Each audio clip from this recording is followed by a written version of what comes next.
as you know, we're deeply involved in the international mission in Afghanistan, and you know, we find that a lot of the solutions there to, you know, developing Afghanistan and I guess finding a future for that nation, it's about you know, getting rights for the women, and you know, really promoting you know, to extent possible gender equality and civil rights.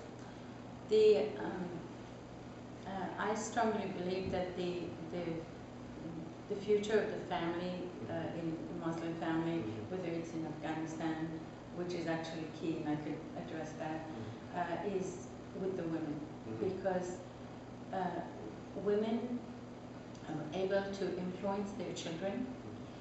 Women are able to educate themselves. Once they're educated, they can influence their child not to become a suicide bomber, and they can give them the encouragement in the future that they should be entitled to. And if a woman is the head of the household, if a man is the head of the household, but a mother is, with her nurturing and her love and her education, can influence her son, and to show that suicide bombers and corruption and such things are not something that she would want them to do, then we have a very, very good chance of changing the society. Now, because women do have the power to do that, and we know it's been proven. Now, the part that is really sad about places like Afghanistan is that the huge amount of corruption that is taking place today, whether you have a truck and you are unloading bricks to build a home in a village, or whether you have you intend to, like the man who created all these schools, the 3 cups of tea in Afghanistan, who's done tremendous work. It's estimated that he could build, I don't know how many, like something like 40 schools in Afghanistan for what it takes for us to support 1 soldier in Afghanistan. So we're talking here about a huge task, because we need to take it from the family level and see what's happening on that level. A lot of these Taliban, unfortunately, are rebuilding their forces and rebuilding themselves because they're allowed to. And Waziristan and parts of Pakistan and many parts of Afghanistan cannot even begin to deal. I don't know how many, it doesn't matter how many forces from all over the world we're bringing there. It's the government and the way it's structured, all of the tribes and all the heads of the tribes and the warlords is really what we have to address, because so long as they are in charge, they will not allow us to do what Canada wants to do, what America wants to do. I wanted to get back to what you were talking about a moment ago. Some of the root cause of the violence and the chaos in some of these societies.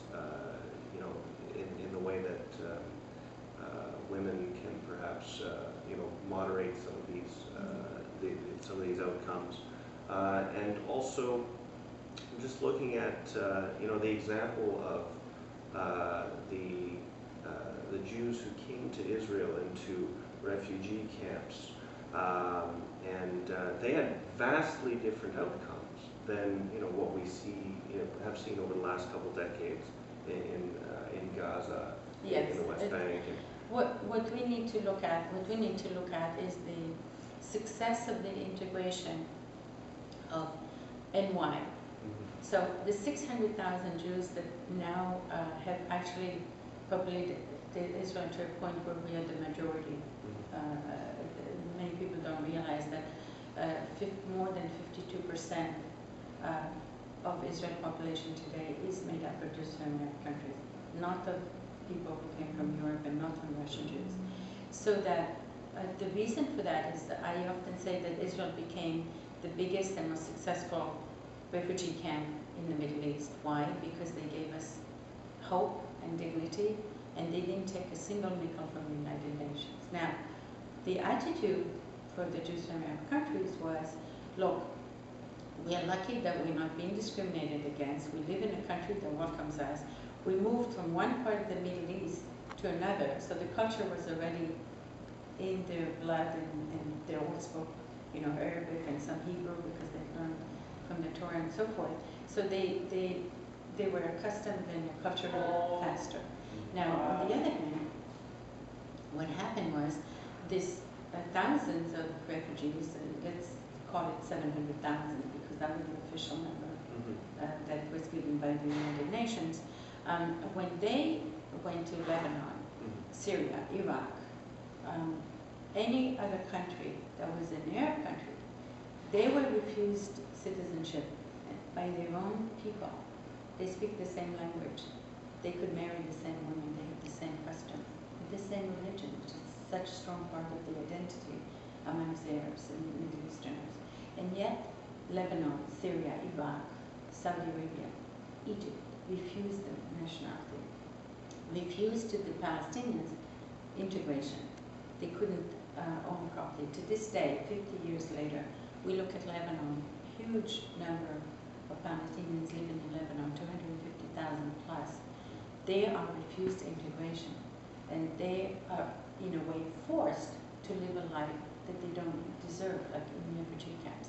So what happens is we have a force like, Hezbollah or Hamas that takes over and fills in into the social services part, whether giving them the summer camp or something, and indoctrinates them in the meantime to become their misery is the only cause is Israel. The reason for their unhappiness is Israel. So what happens is inculcate them in this culture of hatred that I grew up with. When I went to school, to a Muslim school, and I saw that the madrasa school was teaching children, you have 10 Jews and you kill 5 of them.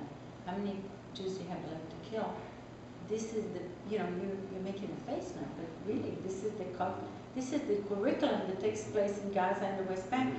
Why aren't we shocked about it?